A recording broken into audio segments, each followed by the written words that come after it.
नजर और पहले बात पश्चिम बंगाल से जुड़ी महत्वपूर्ण आज की खबर की। 25,000 से ज्यादा शिक्षकों और गैर शिक्षकों की नौकरी जाने के बाद ममता दीदी भ्रष्टाचार के मामले में बुरी तरीके से घिरती दिखाई पड़ रही हैं। पहले कलकत्ता हाई कोर्ट ने शिक्षक भर्ती घोटाले की नियुक्तियों को रद्द करके बंगाल सरकार के भ्रष्टाचार को उजागर किया था, तो 3 अप्रैल को सुप्रीम कोर्ट ने भी ममता सरकार की नियुक्तियों को गलत माना, जिसके बाद हजारों युवाओं का भविष्य अधर में लटक गया है। आज बीजेपी और कांग्रेस ने ममता सरकार के खिलाफ प्रदर्शन किया, तो बीजेपी ने ममता बनर्जी से सीएम पद से इस्तीफा मांगा है। भ्रष्टाचार के मामले में घिरने के बाद टीएमसी बचाव की मुद्रा में दिखाई पड़ रही है। शिक्षकों को रोजगार, बंगाल में तकरार, घिर गई ममता सरकार। हर प्रोसेस से गुजरे, उसके बाद भी हमें अयोग्य क्यों बोला जा रहा है? क्यों आज भी हमें कोई आश्वासन नहीं दिया गया? लॉलीपॉप दिया जा रहा है। Why? Where are our futures? We have kids, we have families. Corruption करके ब्लैंको marksheet, out of panel, rank exam, expiry panel, various हुए दे नौकरी नहीं and the government of West Bengal उनको घूस लेकर नौकरी दिया, इसलिए गवर्नमेंट का मुंह पूरा गया। ये दर्द है उन हजारों शिक्षकों का जिन्होंने पश्चिम बंगाल में हुए भर्ती घोटाले के बाद अपनी नौकरी गंवा दी है। टीएमसी की ममता बनर्जी सरकार के दौरान साल 2016 में 25,000 से ज्यादा शिक्षक और गैर शिक्षक पदों पर भर्ती हुई थी, जिसमें बड़ा घोटाला हुआ था। मामले ने तूल पकड़ा और पूरा मामला सुप्रीम कोर्ट तक पहुंचा, जहां से ममता सरकार के खिलाफ सर्वोच्च अदालत ने सख्त टिप्पणी की और पूरी भर्ती प्रक्रिया को दोषपूर्ण पाया। परिणाम स्वरूप हजारों शिक्षकों को अपनी नौकरी गंवानी पड़ी। अपनी नौकरी खो चुके सैकड़ों शिक्षण और गैर शिक्षण कर्मचारियों ने मुख्यमंत्री ममता बनर्जी से मुलाकात की तो शिक्षकों का गुस्सा फूट पड़ा। बड़ी संख्या में शिक्षक अपने साथ हुए अन्याय को लेकर नाराज हैं। इस भर्ती घोटाले के खिलाफ भाजपा नेता सुवेंदु अधिकारी ने बीजेपी विधायकों के साथ मिलकर ममता सरकार के खिलाफ प्रदर्शन किया और ममता बनर्जी से तुरंत इस्तीफे की मांग कर डाली। जो जेन्युइन है, जो मेरिटोरियस है, जिसका एकेडमिक अच्छा है, जिसका पास ओएमआर का नंबर है, उसका पक्ष में है, उनका नौकरी तुरंत बहाल करना चाहिए, ये हमारी मांग है। सुप्रीम कोर्ट को जो उन्होंने दे दिया है order, how can you change it? But इसके पीछे जो कुछ ओनली टीएमसी सरकार इज टू बी ब्लेम्ड। भर्ती घोटाले के खिलाफ भारतीय जनता युवा मोर्चा ने बंगाल में कई जगह विरोध प्रदर्शन किया, तो कांग्रेस ने भी ममता बनर्जी के खिलाफ मोर्चा खोल दिया है। हजारों युवाओं के नौकरी जाने के बाद से बंगाल में ममता बनर्जी के खिलाफ रोष बढ़ता ही जा रहा है। हालांकि ममता बनर्जी बचाव की मुद्रा में हैं और केंद्र सरकार पर हमलावर हैं। शिक्षा व्यवस्था को खत्म करने के लिए एक षड्यंत्र, एक परिकल्पना चल रही है। ममता बनर्जी ने शिक्षकों से मुलाकात की। इस कार्यक्रम में देश की सर्वोच्च अदालत के इस फैसले और न्यायाधीशों के ऊपर सवाल खड़े किए। इस पर भाजपा के सांसद ज्योतिर्मय सिंह महतो ने सुप्रीम कोर्ट को पत्र लिखकर ममता बनर्जी की बयान की निंदा की और उनके खिलाफ कड़ी कार्रवाई की मांग की है।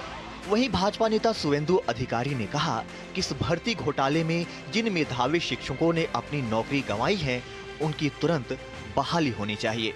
सब लीडर एमएलए लोग को चाकरी दे दिया, सब बेच दिया चाकरी। 700 करोड़ रिश्वत आपने भतीजा उठाया। ममता सरकार के भ्रष्टाचार की भेंट चढ़े हजारों शिक्षकों का भविष्य अब अधर में लटका हुआ है, जिसको लेकर बंगाल के युवाओं का रोष सड़कों पर देखा जा सकता है। भले ही ममता बनर्जी कोई भी आश्वासन दे, लेकिन उनकी सरकार के भ्रष्टाचार का ही नतीजा है कि हजारों परिवारों का भविष्य अंधकारमय हो गया है। Bureau report, DD news. और आपको बताते हैं कि आखिर शिक्षक भर्ती घोटाला पूरा मामला क्या और किस तरीके से ये पूरा मामला टीएमसी सरकार, ममता बनर्जी की सरकार के लिए एक मुसीबत बन गया, क्योंकि उनके भ्रष्टाचार को लेकर लगातार सवाल उठ रहे हैं। पश्चिम बंगाल शिक्षक भर्ती घोटाले की अगर बात की जाए, 2016 में स्टेट स्कूल सर्विस कमीशन ने इस भर्ती की प्रक्रिया को पूरा किया था। 23 लाख से ज्यादा लोगों ने इस पूरी परीक्षा में परीक्षार्थी के तौर पर वो शामिल हुए थे। नियुक्ति में बड़े पैमाने पर भ्रष्टाचार के आरोप लगे थे। 2016 का ये मामला, उस समय भी ममता दीदी की सरकार थी। कलकत्ता हाई कोर्ट ने सीबीआई जांच की बात को उन्होंने जांच सौंप दी थी, क्योंकि वहां पे कई अभ्यर्थी पहुंचे थे अपनी याचिका लेकर हाई कोर्ट में। उसके बाद सीबीआई जांच की मांग को स्वीकार किया गया था। हाई कोर्ट ने भर्ती रद्द की और पूरी सुनवाई के बाद में, और जो लोग गलत तरीके से नौकरी पाए थे उनके वेतन वसूली का भी आदेश कलकत्ता हाई कोर्ट ने दिया था। तो अपने आप में 2016 में जब ये पूरी परीक्षा हुई जिसमें लाखों अभ्यर्थी बैठे थे, 25,000 से ज्यादा लोग इसमें भर्ती किए गए थे, उस समय इस पूरे मामले में तमाम आरोप लगे। मामला कलकत्ता हाईकोर्ट पहुंचा था, सीबीआई जांच हुई थी और इस पूरी प्रक्रिया को रद्द करने का आदेश कलकत्ता हाईकोर्ट ने दिया था और वसूली की बात भी कही थी। अगले तथ्यों से आपको रूबरू कराते हैं और आपको बताते हैं कि आखिर किस प्रकार से ये पूरा मामला आगे बढ़ा था। एसएससी ने परीक्षा कराई थी 2014 में, इसका नोटिफिकेशन निकला था, 2016 में परीक्षा हुई थी, 2 परीक्षार्थी हाईकोर्ट पहुंच गए थे, कलकत्ता हाईकोर्ट पहुंचे, तो उसके बाद सीबीआई जांच की मांग को स्वीकार किया गया था। सीबीआई ने इस मामले में जांच की और मनी लॉन्ड्रिंग का एंगल भी इस पूरी जांच में निकल के आया था, जिसके बाद मनी लॉन्ड्रिंग को लेकर भी मामला दर्ज किया गया था। और इसके दर्ज होने के बाद में अगले तथ्य पे आते हैं और आपको बताते हैं किस प्रकार से ईडी की एंट्री इस पूरे मामले में हुई थी। 23 जुलाई 2022 को पार्थ चटर्जी गिरफ्तार किए गए थे। पार्थ चटर्जी की करीबी अर्पिता मुखर्जी भी गिरफ्तार हुई थी और अप्रैल 2024 में कलकत्ता हाई कोर्ट ने नियुक्ति को एक तरीके से रद्द किया था।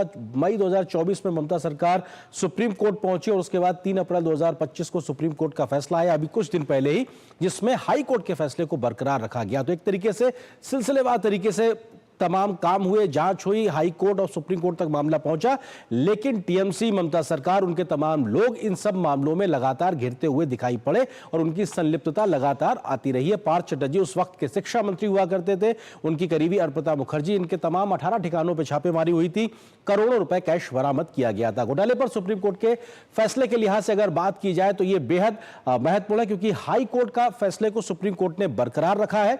उन्होंने कहा कि सभी नियुक्तियां रद्द की जाएं, जो कि हाई कोर्ट ने भी कहा था। सुप्रीम कोर्ट ने अपने फैसले में इस बात को कहा कि साहब ये नियुक्तियां एक तरीके से संदेह के घेरे में, इनको रद्द करने की उन्होंने बात की है। धोखाधड़ी वालों से सैलरी वसूली जाए, क्योंकि 2016 से नौकरी पाने के बाद से लगातार वो लोग गलत तरीके से नौकरी पाए हैं और सरकारी पैसा लिया है, ऐसे में गलत लोगों से पैसे की वसूली भी की जाए। यह हाईकोर्ट का फैसला था। इसी बात को सुप्रीम कोर्ट ने भी 3 अप्रैल के अपने फैसले में कहा था। ये कहा था कि पूरी प्रक्रिया टेंटेड है, दूषित है। इस पूरी प्रक्रिया को ही सवालों के कटघरे में सुप्रीम कोर्ट ने खड़ा किया था और गंभीर सवाल खड़े किए थे ममता बनर्जी, उनकी सरकार, टीएमसी की सरकार पर कि साहब सरकार की मिली भगत के चलते किस प्रकार से एक दूषित प्रक्रिया के आधार पर हजारों की संख्या में लोगों को भर्ती किया गया। यह संदेह से परे नहीं है, पूरी तरीके से दोषपूर्ण प्रक्रिया करार दिया था और घोटाले हैं, घोर अन्याय, क्योंकि जो भर्ती घोटाला हुआ है वो घोर अन्याय है। किसके साथ? तमाम उन जो मेधावी लोग हैं उनके साथ में, तमाम उन लोगों के साथ जो सही तरीके से नौकरी पा सकते थे लेकिन नहीं पा पाए, उस गलत व्यवस्था के चलते, जिसकी वजह से ये पूरी प्रक्रिया एक तरीके से अपने आप में दूषित हो गई और जिसकी वजह से ये पूरी व्यवस्था एक तरीके से सवालों के घेरे में आई है। तो अपने आप में ये पूरा मामला हाईकोर्ट, कलकत्ता हाईकोर्ट से सुप्रीम कोर्ट तक पहुंचा था और इसको लेकर मौजूदा वक्त में कलकत्ता या कहा जाए पश्चिम बंगाल की सड़कों पर आम लोगों का रोष है, क्योंकि बड़ी संख्या में लोगों की नौकरी चली गई है। 25,000 परिवार सवालों के घेरे में आ गए हैं कि साहब उनका क्या दोष है, अगर प्रक्रिया गलत थी ऐसे में उनके साथ अन्याय क्यों हो रहा है। इस विषय पर हम आगे विस्तार से चर्चा भी करेंगे। फिलहाल एक छोटे से ब्रेक के लिए रुकते हैं।